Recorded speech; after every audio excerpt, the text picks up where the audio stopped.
नमो ज्ञानेश्वरा नमो ज्ञानेश्वरा। निवृत्ती उदारा सोपानदेवा। मुक्ताबाई नमो त्रिभुवन पावनी। आद्यत्रय जननी देवांची जयांचे केलिया स्मरण। होय सकळ विद्यांचे अधिकरण। तेचे वंदू श्रीचरण श्री गुरूंचे ते नमस्कारोनी आता।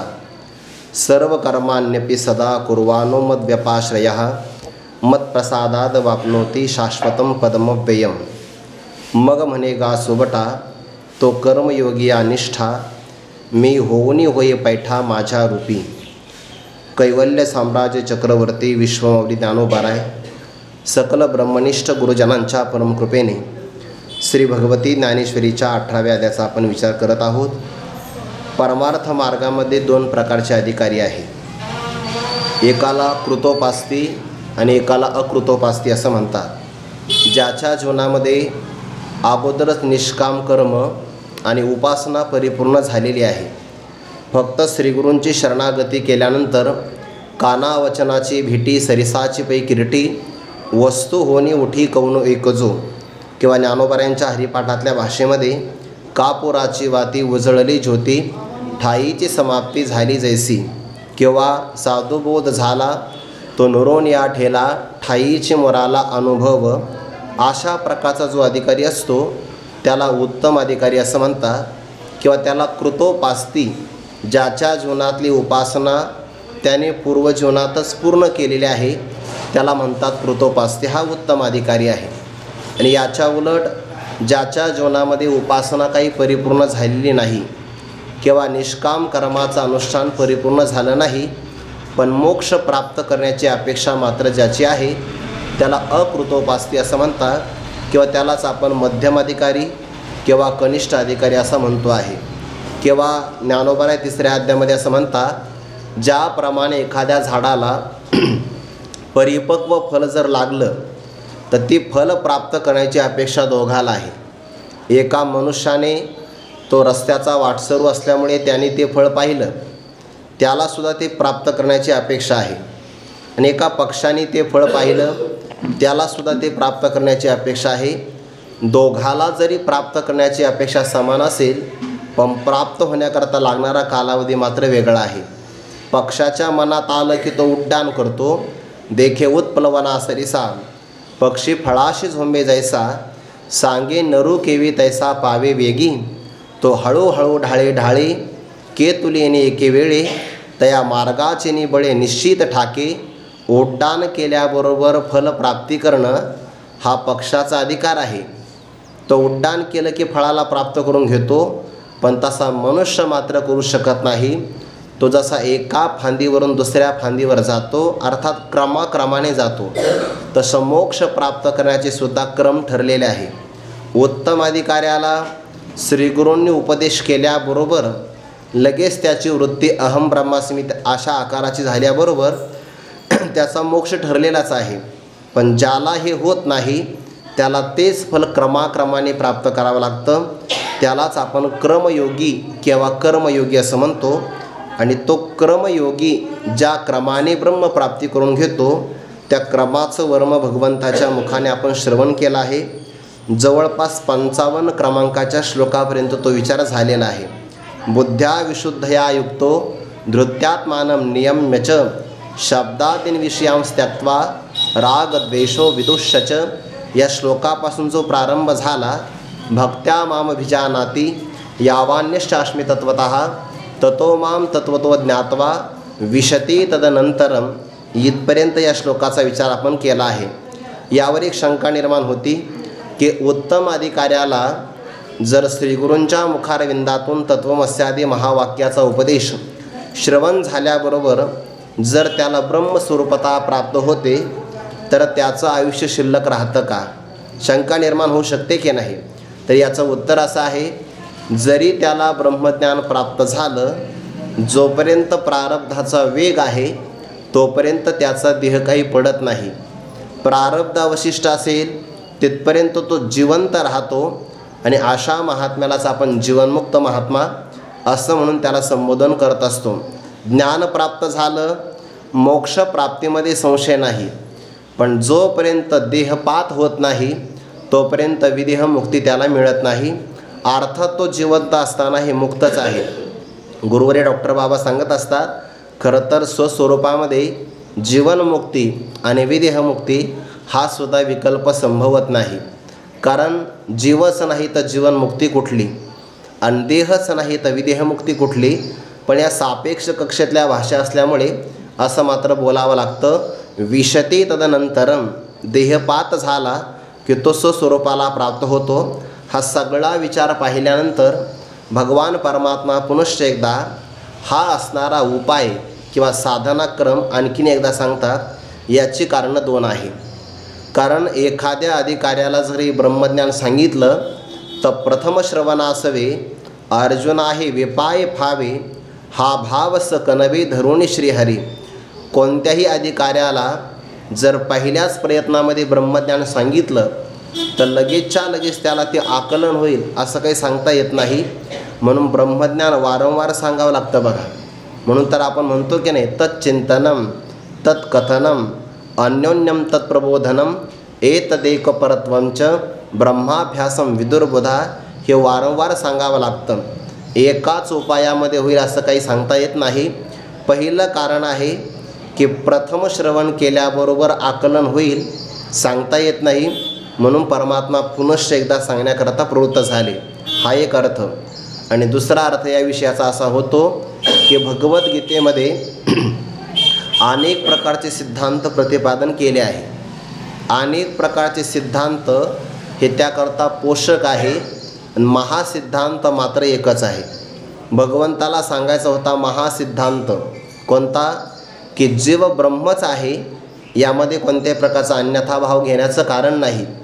केवळ एकमेवाद्वितीयम ब्रह्म हा महासिद्धांतच भगवंताला गीतेमध्ये प्रतिपादन करायचं आहे. पण या महासिद्धांताच्या उपयोगी असणारे अनेक शास्त्रातले सिद्धांत भगवंताने प्रसंग आला आहे किंवा अनेक प्रकारचे अधिकारी आपल्या समोर आहे म्हणून प्रसंगतः परमात्म्याने प्रतिपादन केले. तर कदाचित एखाद्या व्यक्तीच्या मनामध्ये येईल की भगवंताला अनेक सिद्धांत सांगायचे आहेत, तर असा अर्थ मात्र घ्यायचा नाही. तरी तेतुरेही सिद्धांत एक शास्त्रीय ग्रंथी प्रस्तुत हे पूर्वापारणेन तर कोणी जरी सगळेच्या सगळे सिद्धांत या गीताशास्त्रामध्ये प्रस्तुतच आहे. म्हणजे प्रतिपादन करण्याचाच भगवंताचा भाव आहे असं मात्र नाही. याकरता पूर्व आणि अपर, उपक्रम आणि उपसंहार पाहून मग तात्पर्याचा निश्चय करावा लागतो. तो निश्चय व्हावा.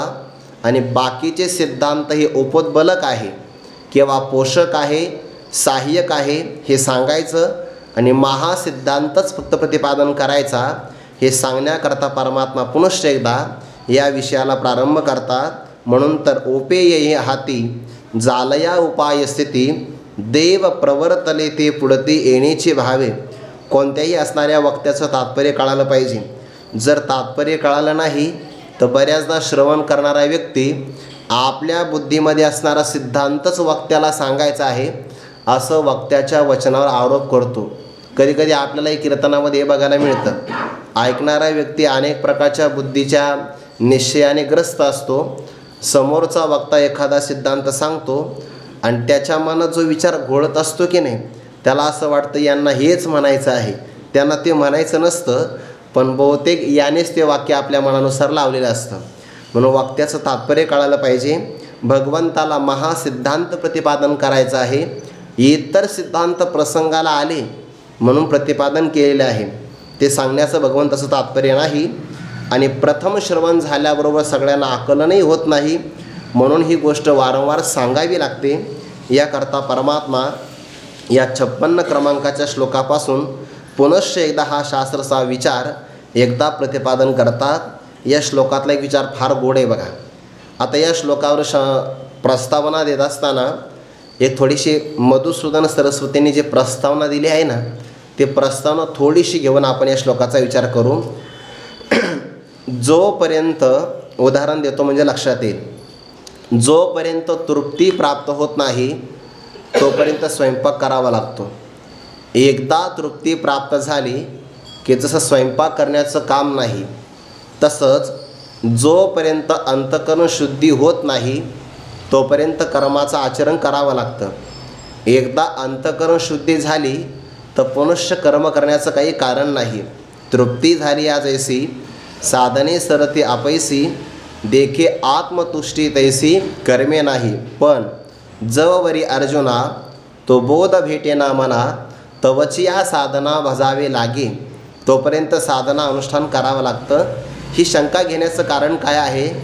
आपल्याकडे भक्तराज अर्जुन हे अधिकारी आहे, क्षत्रिय आहे. क्षत्रियाला युद्ध नावाचं कर्म करावं लागतं आणि त्या कर्माने त्यांची अंतःकरण शुद्धी होणार आहे. आता ज्याची अंतःकरण शुद्धी झाली त्याला कर्म करण्याचं कारण नाही, म्हणजे त्याने कर्मत्याग केला तरी चालतो. कर्मत्यागाला संन्यास असं म्हणतात आणि संन्यास ब्राह्मणाशिवाय कोणी घेऊ नये. आता उत्तम क्षत्रिय असेल, अंतःकरण शुद्ध झालं तर त्याला क्षात्र कर्म करण्याची गरज नाही, मग कर्मत्याग करावा. तर कर्मत्याग म्हणजे संन्यास करता येत नाही, मग नेमकं काय करावं? संन्यास घ्यावा भूमिका प्राप्त आहे, तर ब्राह्मणाशिवाय संन्यास घेता येत नाही, संन्यास घेऊ शकत नाही. कर्माचा स्वीकार करावा तर कर्माचं फल प्राप्त झालेलं आहे, मग नेमकं काय करावं? तर भगवान म्हणतात अशा क्षत्रियाने त्याच्या वाट्याला आलेलं कर्म सोडू नये. कर्म करण्याचं प्रयोजन नाही. स्वतः करता जरी नसलं तर लोकांकरता आहे की नाही. तया लोकसंग्रहा लागी वर्तता कर्मसंगी तो कर्मबंध अंगी वाजेलना. जरी स्वतः करता कर्म नाही देखे प्राप्तार्थ झाले. जे निष्कामता पावले तयाही कर्तव्य असे उरले लोका लागी. मार्गी अंधा सैसा पुढे देख नाही चाले जैसा. अज्ञाना प्रगटावा धर्म तैसा आचरोनी. मी जवळचं उदाहरण पाहिलं आहे बरं. आपण व्याख्यान वगैरे करतो की नाही, पण आपण सांगितलेल्या गोष्टी बऱ्याचदा लोकांना तेवढे आकलन होत नाही. पण एखादा व्यक्ती जर आचरण करत असेल आणि आचरण करणाऱ्या व्यक्तीने जरी कोणाला उपदेश नाही केला, पण त्याच्या सहवासात जरी दुसरा व्यक्ती आला तर त्यालाही तसं आचरण करण्याची भूमिका प्राप्त होते किंवा त्याला ते करावंसं वाटतं. आचरणाचा प्रभाव जास्त असतो नुसत्या व्याख्यानापेक्षा. नुसत्या व्याख्यानाचाच प्रभाव झाला असता तर महाराष्ट्रात कधीच क्रांती झाली असती. नुसत्या व्याख्यानाचा प्रभाव नाही होत, त्याला आचरणाची जोड असावी लागते ना. येथ वडील जे जे करीते तया नाम धर्म ठेविती तेची एरानुष्ठिती सामान्य सकळ. असा क्रम आहे. म्हणून त्या क्षत्रियाने जरी त्याला कर्माचं प्रयोजन नाही तरी त्या क्षत्रियाने कर्म करावं. संन्यास धारण करू नये, कारण संन्यासाचा त्याला अधिकारच नाही. ते ब्राह्मणाशिवाय अधिकार नाही ना संन्यासाचा. म्हणून ही शंका निर्माण झाली असेल तर परमात्मा त्याचं उत्तर या ठिकाणी देतात. जरी तो कर्माचं आचरण करत असेल आणि शरणागती जर माझी केली असेल तर त्याला ज्ञानाने जे फल प्राप्त होतं तेच फल प्राप्त होईल. शंका घेण्याचं कारण नाही. या श्लोकामध्ये तो कर्म करणारा आहे आणि फल मात्र त्याला ज्ञानाचं प्राप्त होते. बघा तुम्ही श्लोकामध्ये सर्व कर्माणि अपि सदा कुर्वाणः मद्व्यपाश्रयः मत्प्रसादात अवाप्नोति शाश्वतं पदम अव्ययम. भगवान असं म्हणतात मद्व्यपाश्रयः, माझा ज्याने आश्रय केलेला आहे म्हणजे शरणागती केलेली आहे. पण कसा आहे? सर्व कर्माणि अपि सदा कुर्वाणः, सर्व प्रकारची कर्म. बरं, त्यामध्ये शुभ कर्मही आलं आणि प्रसंगाला प्रारब्धवशामध्ये अशुभ कर्मही आलं, विहित कर्मही आलं किंवा कधीकधी निषिद्ध कर्मही जरी आलं. कारण सर्व कर्मामध्ये नुसतं नित्यकर्म येत नाही, नैमित्तिक कर्म येत नाही, काम्य किंवा प्रायश्चित्तच कर्म येत नाही, तर त्यामध्ये प्रसंगाला सर्व प्रकारची कर्म येऊ शकतात. आता तो महात्मा त्याला विहित कर्म करण्याचा संस्कार असल्यामुळे तो निषिद्ध कर्म कधीच करणार नाही. पण प्रारब्ध वैचित्र्य असल्यामुळे कदाचित एखाद्या प्रसंगाला कर्म होऊ शकतं ना, पण दोष लागत नाही. नारद महर्षी नामस्मरण करतात, चांगलं कर्म आहे की नाही, पण प्रारब्धवशामध्ये कधी कळही लावू शकतात. आता कळ लावणं चांगलं कर्म आहे का? कदाचित ते चुकीचंच कर्म होऊ शकतं की नाही, पण ते कर्म जरी केलं तर दोष लागू शकत नाही. हनुमंतराय सेवकच आहे पण मरकट चेष्टा करू शकतात. हे जरी कर्म असेल तरी त्या कर्माचा त्यांना मात्र कोणत्याही प्रकारचा लेप लागत नाही. किंवा सजन कसा यावी को लागे मांस, माळ्या सावत्यास खुरप लागे. सगळी कर्म आपण बघून घ्या. सर्व कर्माणी अपि सदा कुर्वाणः मद्व्यपाश्रयः. माझी शरणागती केलेला आहे. तर भगवान म्हणतात माझी शरणागती करणारा आणि कर्माच्याद्वारे माझं पूजन करणारा तो माझी प्रसन्नता प्राप्त करून घेतो. आणि मग प्रसन्नता प्राप्त झाली तर मत्प्रसादात माझ्या प्रसन्नतेपासून शाश्वतम कायमचं राहणारं अव्ययम अविकारी असणारं नष्ट न होणारं अव्ययम पदम अवाप्नोती. शाश्वत अशा पदाला किंवा मोक्ष स्वरूपाला तो प्राप्त होतो. साधन कोणतं आहे? कर्माचरण. आणि प्राप्त काय होतं आहे? मोक्ष नावाचं फल. मध्यंतरी सगळा इथं क्रममुक्तीचाच विचार आहे बरं. कर्माने सरळ सरळ त्याला काही मोक्ष नाही मिळत. इथं अंतकरण शुद्धीद्वारा भगवंताचा प्रसाद, त्या प्रसादाने वैराग्य प्राप्ती, महापुरुषांची भेट, त्यांनी केलेला उपदेश, त्या उपदेशातून प्राप्त झालेलं ज्ञान आणि त्या ज्ञानातून सरते शेवटी मोक्ष असा मध्यंतरी क्रम लावावा लागतो. पण जरी तो सर्व प्रकारची कर्म करत असेल तर शाश्वतम अव्ययम पदम अवाप्नोती, त्या पदाला तो प्राप्त होतो. यावर ज्ञानोबाराय स्पष्टीकरण सांगतात. मग म्हणे गा सोबटा तो कर्मयोगी अनिष्ठा मी होवनी होय पैठा माझ्या रूपी. मग शब्द फार महत्त्वाचा आहे. जसं की मागच्या श्लोकामध्ये चिंतन आलं की नाही की भगवंताने माझी भक्ती प्राप्त झाल्यानंतर तो मत स्वरूपामध्ये प्रविष्ट होतो किंवा प्रवेश करतो हा जो विचार सांगितला. पुनश्चैता साधना का सांगतात? तर भगवान म्हणतात की पहिलं श्रवण केल्याबरोबर सगळ्यांना आकलन होत नाही. हा विचार मनात केला मग म्हणे का सुबटा किंवा महासिद्धांताचं प्रतिपादन करायचं आहे आणि त्याकरता पोषक असणारे उपसिद्धांत प्रतिपादन केले. पण सांगायचा होता महासिद्धांतच हा विचार करून मग म्हणे गा सुबटा. देवाच्या मनात हा विचार आला की नाही? देव प्रवर्तले पुढती येण्याची भावे. मग म्हणे गा सुबटा या मग शब्दाचा मागच्या सगळ्या अर्थाशी संबंध लावा लागतो. सुबटा बुद्धिमान असणाऱ्या किंवा बलवान असणाऱ्या योद्धा अर्जुना तो कर्मयोगिया कर्माचं आचरण करणारा किंवा दुसरा पाठ आहे काही ज्ञानेश्वरीमध्ये तो क्रमयोगिया असा पण आहे. दोन्हीचा अर्थ लागतो. कर्माचा स्वीकार करणारा कर्मयोगी आणि क्रमाक्रमाने मुक्तीला प्राप्त होणारा क्रमयोगी दोन्ही पण अर्थ आहे. तो कर्मयोगिया निष्ठा.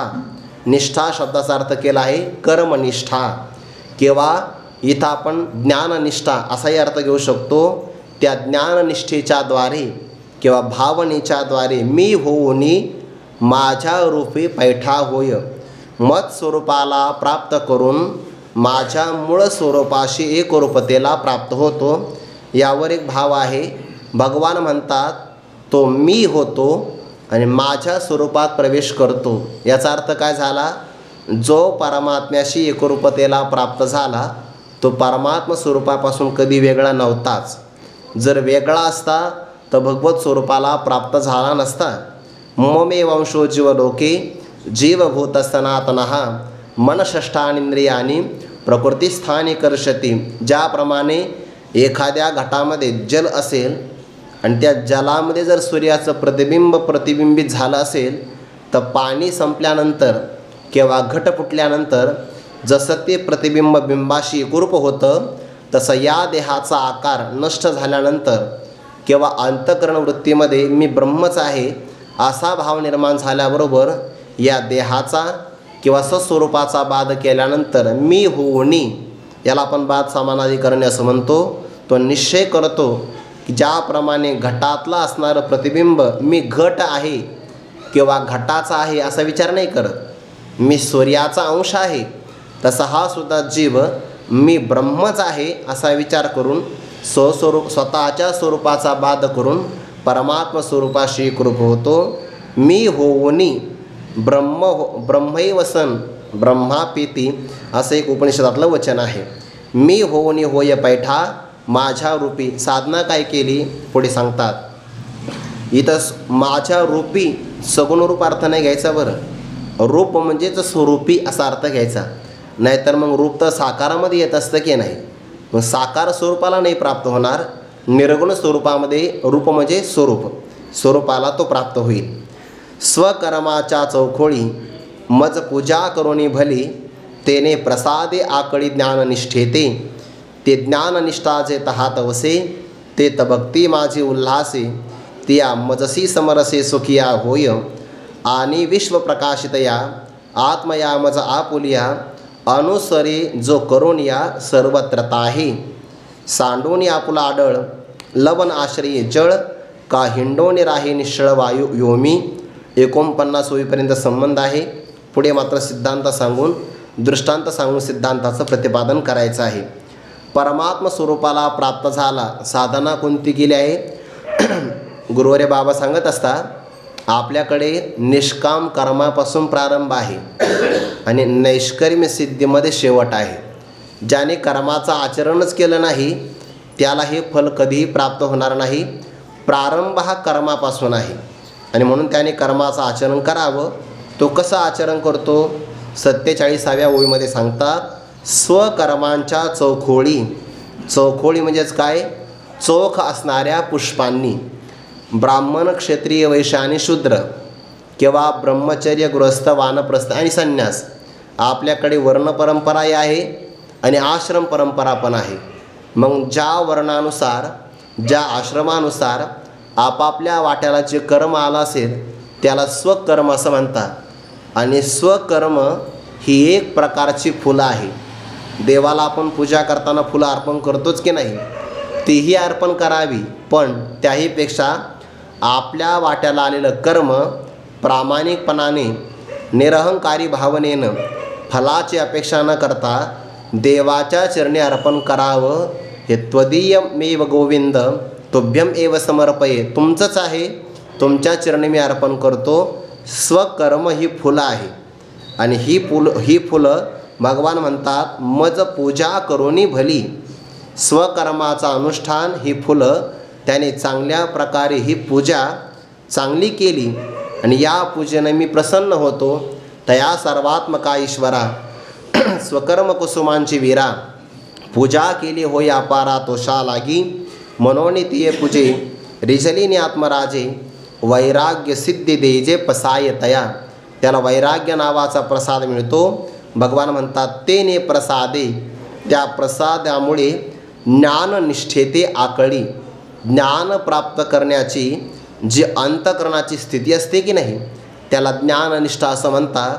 अंतःकरणाची शुद्धी झाली, वैराग्य प्राप्त झालं की त्यामध्ये ज्ञान संग्रहित रूपाने राहू शकतं.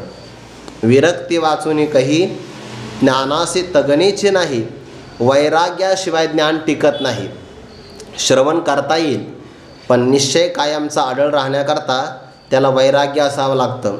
कारण वैराग्याचा जर अभाव असेल तर सांसारिक विषय मनाला आकृष्ट करतात आणि इंद्रिय एवढे प्रमथनशील आहे की ते मनाला आपल्या मागं घेऊनच जातात. बघा, इंद्रियानी प्रमाथिनी हरंती प्रसभम मनाहा.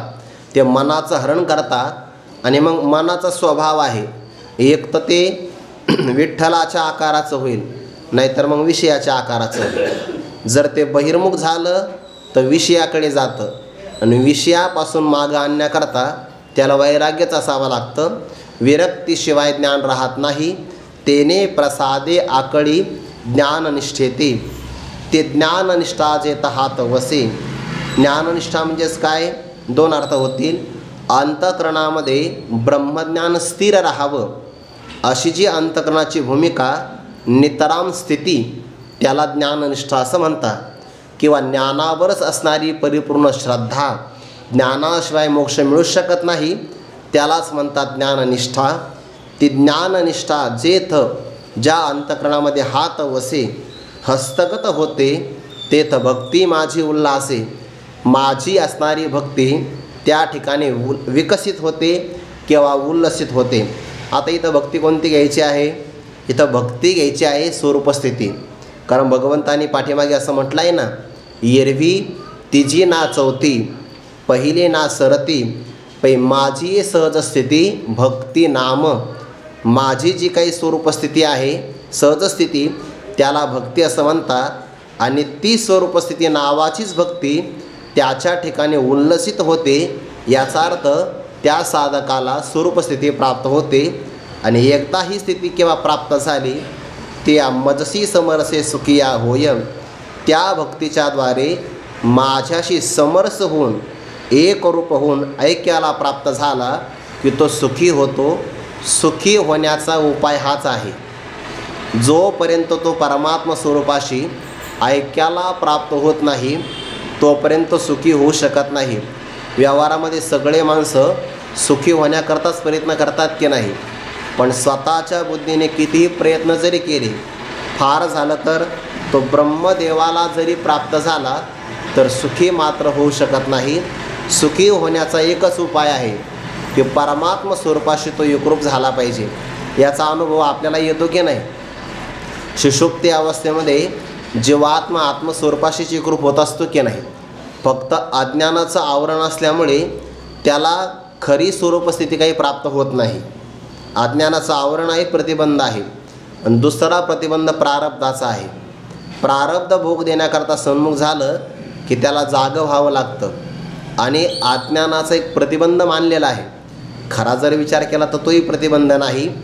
पण जोपर्यंत जीवात्मा परमात्मा स्वरूपाशी एकरूप होत नाही तोपर्यंत सुखी होत नाही. आपण आत्ताच उदाहरण पाहिलं, घटामध्ये असणारं आकाश महाकाशाशी एकरूप व्हावं किंवा घटामध्ये असणारं प्रतिबिंब मूळ सूर्याशी एकरूप व्हावं, तसा शरीरामध्ये असणारा परमात्म्याचा जीव नावाचा अंश ब्रह्मज्ञानाने परमात्मा स्वरूपाशी एकरूप झाला की तो खऱ्या अर्थाने सुखी होतो. तिया मजसी समरसे सुखिया होय. हे माझं स्वरूप कसं आहे. भगवान म्हणतात, आणि विश्व प्रकाशितया आत्मया मज आपुलिया अनुसरे जो करणिया सर्वत्रता आहे. विश्व प्रकाशितया संपूर्ण विश्वाचं प्रकाशन करणारा आत्मया मज आत्मस्वरूप असणारा मी आहे. आणि आपुलिया मज आत्मया प्रत्येकाचं स्वरूप असणारा जो मी सर्व व्यापक परमात्मा, त्या माझ्या स्वरूपाशी सर्वत्रता करून या हे जो अनुसरे. सर्वत्रता म्हणजेच काय, व्यापकता. सर्वत्र म्हणजे सर्व व्यापकता. परमात्मा स्वरूपाला देश प्रतिबंध नाही कारण तो व्यापक आहे. काल प्रतिबंध नाही किंवा परिच्छेद कालाचा नाही कारण तो नित्य आहे. आणि कोणत्याही वस्तूचा परिच्छेद नाही कारण तो सर्वांतर्यामी आहे. म्हणून तर न व्यापित्वात देशतंतो नित्यत्वान्नापि कालतः न वस्तुतोपि सार्वात्म्यात अनंतम ब्रह्मणी त्रिधा. भगवान म्हणतात, संपूर्ण विश्वाचं प्रकाशन करणारा. आता तो सर्वांचं प्रकाशन करतो पण त्याचं प्रकाशन मात्र कोणी करत नाही. जसं की 15व्या अध्यायामध्ये म्हटलं आहे, यदादित्यगतम तेजो जगद्भासयते खिलम यच्चंद्रमसी यच्चाग्नो तत्तेजो विद्ये मामकम. सूर्याच्या ठिकाणी चंद्र आणि अग्नीच्या ठिकाणी असणारं प्रकाशन सामर्थ्य ते माझं तेज आहे. तत्तेजो मामकम विद्धी पण न तत्र सूर्यो भाती न चंद्रतारकम नेमा विद्युतो भांती कुतो यमग्नी तमेव भांतमनुभाती सर्वम तस्य भासा सर्व विदम विभाती. आपल्या अनुभवाचा विचार करा ना.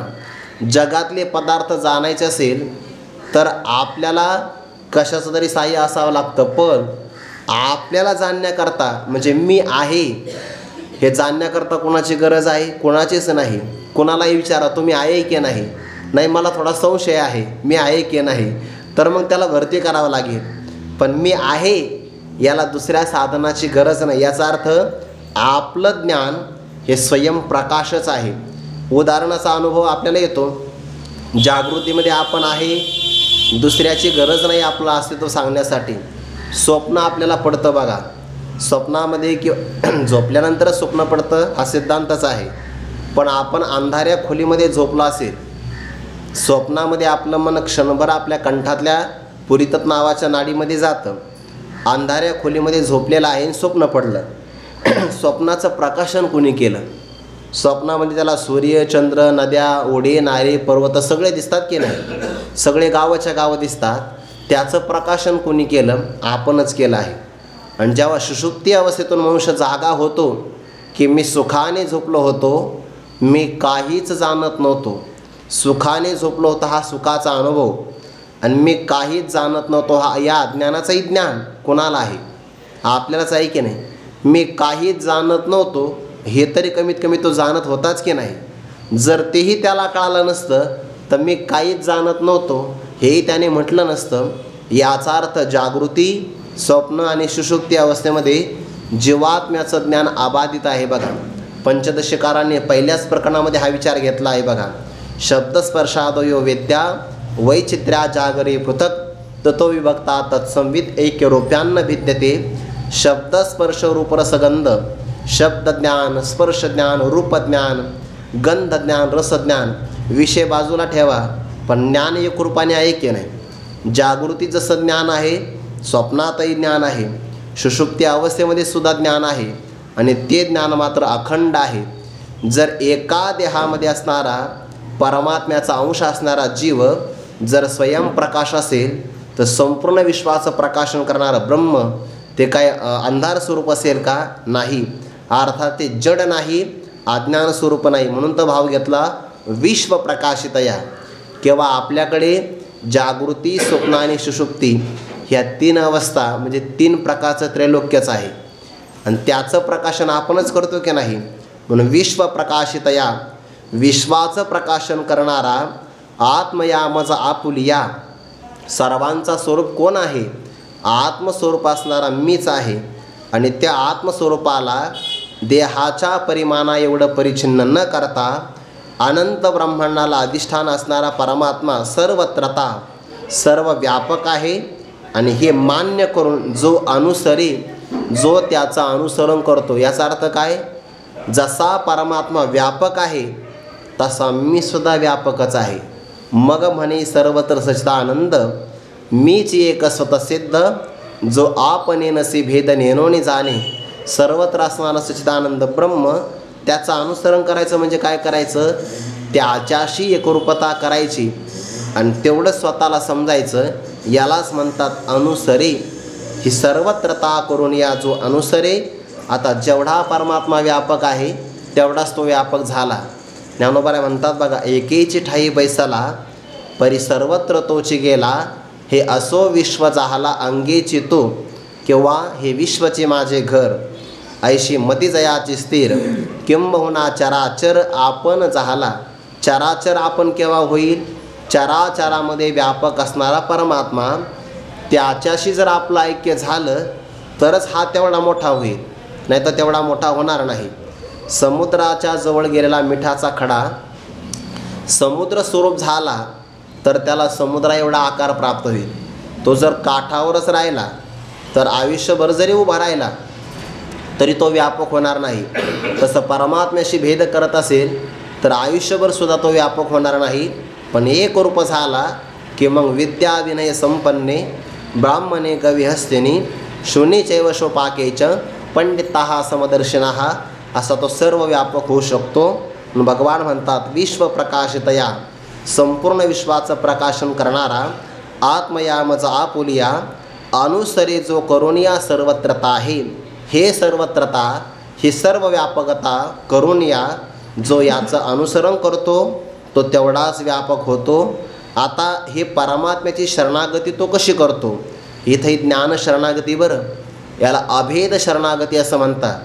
ज्ञानोबा म्हणतात त्या समुद्राच्या पोटामध्ये वडवाळ नावाचा जो अग्नी की नाही, तो शरण आला आहे बघा, पण समुद्राशी एकरूप नाही झाला. तो शरण आला आहे पण वेगळाच राहिला. सागराच्या पोटी वडवाळ किरटी शरण आला पण तो वेगळा राहिला. तसं शरण नाही यायचं. मिठाचा खडा समुद्राशी शरण आला की तसं एक शरण यायचं, तेवढा तो व्यापक होऊन जाईल. ज्ञानोबा म्हणतात त्याकरता तया अहम वाचा चित्त अंग देवोनिया शरण रिग महोदधिका गांग रिगाल जैसे सुवर्णमणी सोनया एक कल्लोळ जैसा धनंजया पानिया तैसा मज धनंजया शरण येगा. शरण येतो तसा मला तू शरण ये. सोन्याचा मणी सोन्याला एकरूप होऊन शरण येतो.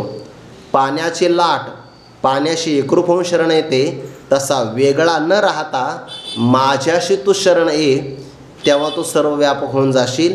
मग त्याच्यामध्ये हा आपला आणि हा परका, हा माझा प्रिय आणि हा माझा द्वेषाचा विषय असा राहणार नाही उदाहरण देतात.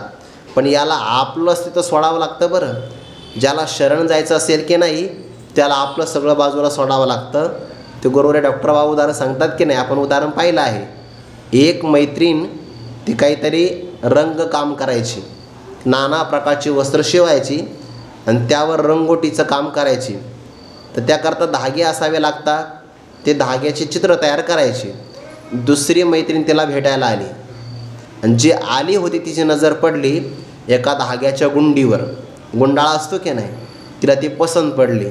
मग कशी घ्यावी विचारून तर घेता येणार नाही, म्हणून तिने ती गुंडी धाग्याची आपल्या काखेमध्ये दाबली. त्या घराच्या मैत्रिणीने ते पाहिलं, CCTV लावला असेल, तिने ते पाहिलं की ना ती चोरी केली आहे.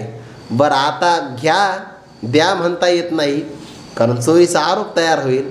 आणि मग तिने सांगितलं तू घरात आली ना मला लय आनंद झाला. त्या आनंदाच्या भरामध्ये मला तुझ्याशी नृत्य करून नाचावंसं वाटतं आहे असं. आणि मग जी मैत्रीण घरातून बाहेर आली तिने एका हाताने असं नृत्य करायला सुरुवात केली. ते तसं नाही म्हणे, असं नाही, अगदी मोकळं होऊन नाचावं लागेल. आणि जेव्हा दोन्ही हात वर झाले तेव्हा ती असणारी गुंडाळी धाग्याची खाली पडली की नाही. मग जर मोकळं होऊन नाचण्याचा आनंद मिळत नाही, इथे सुद्धा पूर्ण मोकळंच व्हावं लागतं. हे अहंकार, मी कोणीतरी श्रेष्ठ आहे बाकीचे कनिष्ठ आहे, हे सगळं सोडून द्यावं लागतं ना. म्हणून भगवान म्हणतात ना, म्हणून थोरपण परा सांडीजे व्युत्पत्ती आघवी विसरीजे, जे जगा 10 कोटी होईजे ते जवळी का माझी. थोडासा जरी ठेवला तर परमात्मा एकरूप होत नाही. गवळणीच्या प्रकरणातला आपण अनुभव बघून घ्या. थोडासा अभिमान झाला, फक्त थोडासा, की काय परमात्मा मी आमच्या ताब्यात ठेवला आहे. एथवरी होता संग अंगो अंग लपविले. फक्त अभिमान झाला की परमात्मा आमच्या म्हणण्याप्रमाणे वागतो आहे, परमात्मा अदृश्य होऊन गेले. जर त्यांची अवस्था असेल तर आपली काय अवस्था होईल. म्हणून हे सगळं सोडावं लागतं. कसं याकरता उदाहरण देतात. सांडोनी आपला आढळ लवन आश्रयी जळ, का हिंडोनी राहे निश्चळ वायू योमी. तैसा बुद्धी वाचा काये, जो माते आश्रयून ठाये. तो निषिद्धेही विपाये कर्म करू. आरती ओवी नाही घ्यायची बरं. तो निषिद्धेही विपाये कर्म करू, ते अगोदरची सगळी ओवी वाचावी लागेल, सगळी ओवी. मग त्याच्याकडून पुन्हा विपाये शब्द आला आहे. निषिद्धेही कर्मे करू असा शब्द नाही, विपाये शब्द आलेला आहे. कदाचित बरं, महात्मा चुकीचं कर्म करणारच नाही. एक भाव सांगू का, महात्मा चुकीचं कर्म करणार नाही, पण जर केलंच तर जगाकरता ते बरोबर असेल. त्याच्या चुकीमध्ये सुद्धा जगाचं कल्याण सामावलेलं असेल, चूक होणारच नाही. उदाहरण देतात. सांडोनी आपला आढळ. आढळ म्हणजेच काय, प्रतिबंध. मिठामध्ये काठिण्य असतं, खारटपणा असतो, आणि मिठाला आपल्या स्वरूपाचा अभिमान असतो. मिठाला स्वरूप सोडावं लागेल, काठिण्य सोडावं लागेल, आणि त्याला खारटपणा सोडावा लागेल. हे सगळे त्याचे प्रतिबंध आहेत. जोपर्यंत हे तो सोडणार नाही तोपर्यंत समुद्राशी शरणागती करू शकणार नाही. सांडोनी या सगळ्यांचा परित्याग करून लवण म्हणजेच मीठ, आश्रयी जळ, ते पाण्याचा आश्रय करतं. मग आता मीठ रूपाने राहतं का, राहत नाही बघा, ते पाणी स्वरूप होऊन जातं. दुसरं उदाहरण देता. का हिंडोनी राहे निश्चळ वायू व्योमी. व्योमी म्हणजे आकाशामध्ये, हिंडोनी वायू संचरण करतो. सगळ्या जगामध्ये वायू हिंडत राहिला की मग निश्चळ होतो आणि आकाशाची शरणागती करतो. निश्चळ झाला तर आकाश एवढा व्यापक होईल, आणि मिठाने आपलं प्रतिबंध सोडले तर समुद्राशी व्यापक होईल. हे झालं उदाहरण. तैसा हा शरणागती करतो, पण कशी करतो बघा. बुद्धी वाचा काये. त्या बुद्धीमध्ये, बुद्धी शब्दाचा जरी इथं बुद्धी असा अर्थ घेतला तरी पण त्याचा मन असा अर्थ घ्यायचा, कारण बुद्धी आणि मन काही वेगळं नाही ना. का आपण म्हणतो ना काया वाचा मनाने. इथे बुद्धी म्हणजेच काय, मन. कारण एकाच अंतःकरणाचे मन, बुद्धी, चित्त आणि अहंकार असे 4 वृत्तीचे भेद होतात. त्यामुळे जरी बुद्धी शब्द आला तर बुद्धी घ्या, त्यामध्ये मनही समाविष्ट करा, अहंकारही घ्या आणि चित्तही घ्या. एका बुद्धीमध्ये 4 घ्यावे लागते. आपला निश्चय, चिंतन, संकल्प, विकल्प आणि अभिनिवेश सगळे देवाला अर्पण करायचे. तैसा बुद्धी वाचा काये, काये म्हणजे शरीर, शरीरही देवाला अर्पण करायचं, म्हणजे हे शरीर देवाने दिलेलं आहे. शरीर देवाने दिले याचा अर्थ साधना करण्याकरता दिलेला आहे. म्हणून याचा घात न करता जेवढी साधना करता येईल आणि भगवंताशी शरणागती करून सेवा करता येईल याला म्हणतात काया समर्पण. वाणीचं समर्पण कसं आहे? वाणीच्या समर्पणामध्ये जयाच्या ठाई नाही, जयाचे वाचे माझे आलाप, ज्याच्या वाणीमध्ये कायम देवाचं गुणगान आहे, ही झाली वाणीची शरणागती. आणि बुद्धीमध्ये ज्ञानोबाला म्हणतात बघा बुद्धीच्या बाबतीमध्ये की जो जाणीव मज एका तेची जाणे, जो जयाचे ज्ञान विश्व नेणे. बुद्धी जाणण्याकरता समर्थ असते की नाही? बुद्धीचं काम काय? जाणणं. बुद्धी ज्ञान संपन्न आहे, पण ज्याचं ज्ञान विषयाला जाणत नाही, जाणीव मज एका तेची जाणे, एका परमात्मा स्वरूपालाच ती बुद्धी जाणते. केव्हा? दुर्लभ ही सद्बुद्धी, जी परमात्माची अवधी जैसा गंगेशी उदधी निरंतर. दुर्लभ आहे सद्बुद्धी की जी परमात्मा स्वरूपाला जाणते. म्हणजे परमात्मा स्वरूपा वाचून अन्याला न जाणणं ही बुद्धीची शरणागती. परमात्मा स्वरूपा वाचून अन्याचं वर्णन न करणं ही वाणीची शरणागती. आणि काया शरणागती 17व्या अध्यायामध्ये आली बघा. तया प्रिया देवतालया यात्रादिके करावया, आठही पहार जैसे पाया उळीग घापे. ही आहे काया म्हणजे शरीर शरणागती. काया बुद्धी वाचा काये, जो माते, माते म्हणजे मला, आश्रय योनी ठाये, जो माझाच आश्रय करून राहतो. आता शरीर, वाणी आणि मन ज्याने परमात्मा स्वरूपाचा आश्रय केला तो परमात्मा स्वरूपापासून वेगळा होईल का? कधी वेगळा होणार नाही. तो परमात्मा स्वरूपाशी एकरूप होईल. आणि परमात्मा स्वरूपाशी एकरूप झाला तर त्याच्यामध्ये शुभ कर्म किंवा अशुभ कर्म संबंध कधी लागणार नाही. अग्नीमध्ये आपण चंदनाचं लाकूड टाकलं तर अग्नीला सुगंध लागत नाही बघा. आणि कडुलिंबाचं लाकूड टाकलं तर अग्नीला कडवटपणा प्राप्त होत नाही. तसं ज्ञानाग्नी सर्व कर्म आणि भस्मसात करू ते तथा परमात्मा स्वरूपाला कोणतंही भगवंताला आपण मग अग्निकुंडे विजय घातली, ते अंकुरदशी जेवी मोकली, तेवी न फळतीची मज अर्पिली शुभाशुभे. अग्नीच्या कुंडामध्ये बीज टाकलं तर त्यातून अंकुर येत नाही. तसं भगवान म्हणतात जो माझा आश्रय करून राहतो त्याचं विहित कर्म त्याला स्वर्गाला घेऊन जात नाही. आणि चुकून निषिद्ध कर्म घडलं तर नरकाला जाण्याचा प्रसंग येत नाही. तो महात्मा निषिद्धेही विपाय कर्मे करू. निषिद्ध म्हणजे वाईट कर्म, चुकीचं कर्म करू द्या पण लेप लागणार नाही. पण करेल का? विपाय शब्द वापरला. कदाचित प्रारब्धवशात अनंत जन्माच्या प्रारब्धाचा एखादा संस्कार जर असेल तर कदाचित चुकीचं कर्म घडू शकतं. अन्यथा महात्म्यांच्या हातून चुकीचं कर्म कधीच घडणार नाही. पण झालं तरी दोष मात्र लागणार नाही. कसा? उदाहरण देतात. परिगंगेच्या संबंधी विधी आणि महानिधी ऐक्य तेवी माझ्या बोधी शुभाशुभांशी. गंगेच्या संबंधी आता वर्षा ऋतूला प्रारंभ झालेलाच आहे. गंगेला दुथडी भरून अशा प्रकारचं पाणी वाहतं आणि मग पाणी वाहता वाहता गंगेमध्ये एक महान नदी पण आली भेटायला, संगम झाला. आणि बिदी म्हणजे रस्त्यावरून वाहणारं पाणी किंवा गढूळ पाणी, दोन्ही प्रकारचं पाणीच आहे की नाही. पण एक मात्र अशुभ आहे, दुसरं शुद्ध आहे. पण संबंध झाला गंगेचा, मग दोन्हीही पाणी भिन्नपणाने राहता एकरूप होतं. या गावातल्या रस्त्यावरचं पाणी गंगेत आलं तर समोरच्या गावातले लोक तीर्थ म्हणून प्राशन करतात. का? संबंध गंगेचा आहे. परिगंगेच्या संबंधी विधी आणि महानदी ऐक्य ज्याप्रमाणे एकरूप होतात तेवी माझ्या बोधी, माझ्या बोध स्वरूपामध्ये शुभाशुभांशी ऐक्य. शुभ कर्म म्हणजे पुण्यकर्म, अशुभ कर्म म्हणजे पापकर्म जरी चुकून घडलं तरी त्याचा दोष मात्र लागत नाही. ते एकरूपतेला प्राप्त होतं. खरं असं आहे, शुभ कर्म आणि अशुभ कर्म हा कर्माचा प्रकार आहे. ज्या स्वरूपामध्ये वृत्ती ज्ञानाला जागा नाही, इतकं ते स्वरूप शुद्ध आहे, त्या स्वरूपामध्ये कर्माला कुठं जागा राहणार आहे. जिथे वृत्ती ज्ञानाचा स्पर्श होत नाही तिथे कर्माचा काय स्पर्श होणार आहे, इतकं ते स्वरूप शुद्ध आहे. नहि ज्ञानेन सदृशम पवित्रमिह विद्यते तत्स्वयं योग संसिद्ध कालेनात्मनि विंदते, असं ते स्वरूप आहे. दुसरं उदाहरण देतात, का बावने आणि धुरे हा निवाड तवची सरे जवन घेती वैश्वानरे कवळोनी दोन्ही. अनेक प्रकारचे उदाहरण आहे. सगळ्या ओवीचा संबंध 55 ओवीच्या संबंधित आहे बरं सगळा. आता सगळे आपण ओव्याच वाचू. का बावने आणि धुरे. धुरे म्हणजेच काय, सामान्य असणारं लाकूड ज्याच्यातून धूर प्राप्त होतो. किंवा काही काही लाकडं असे असतात जे जाळले की त्यातून असा एक वेगळ्या प्रकारचा दुर्गंध येतो, दुर्गंधयुक्त असणारं एखादं काष्ट. आणि बावणे म्हणजेच काय, मैलागिरी पर्वतावर असणारं चंदन.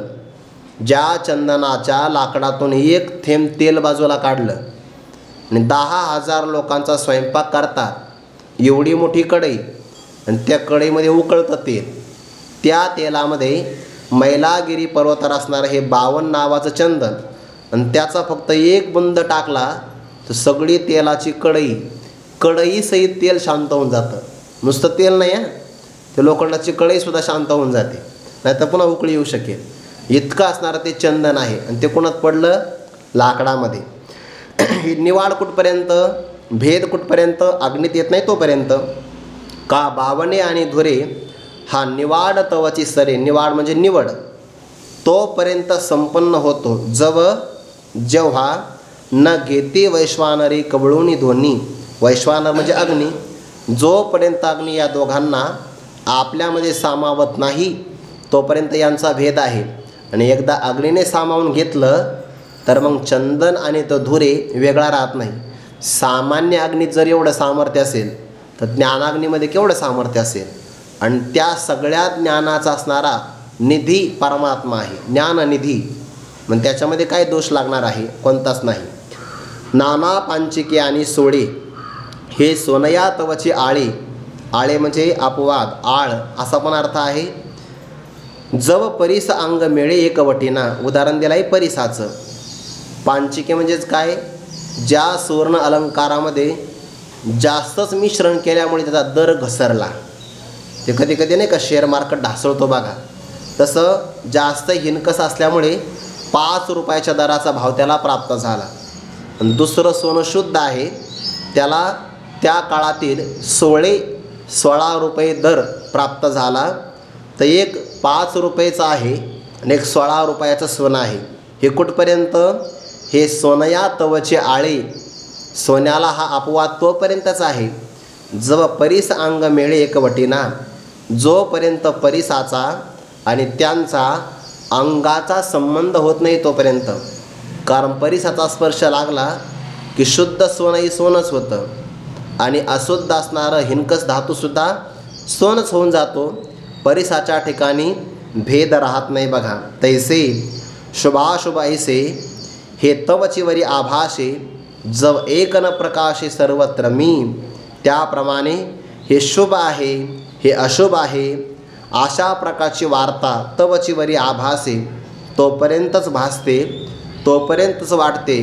कुठपर्यंत, जव म्हणजे जोपर्यंत एक न प्रकाशे सर्वत्र मी, सर्व ठिकाणी एकमेवाद्वितीय ब्रह्म असणारा मी जोपर्यंत अपरोक्ष अनुभवाला प्राप्त होत नाही तोपर्यंत. याचा अर्थ काय झाला, जोपर्यंत जीव संकोचित असेल, भेदामध्ये राहत असेल, तोपर्यंत सगळ्या प्रकारची बंधनं त्याच्यावर लागतात. आणि जेव्हा तो परमात्म स्वरूपाशी एकरूप होऊन जातो, सर्वत्र आहे म्हणजेच व्यापक आहे, एक आहे, याचा अर्थ स्वगत सजाती विजाती भेदरहित आहे.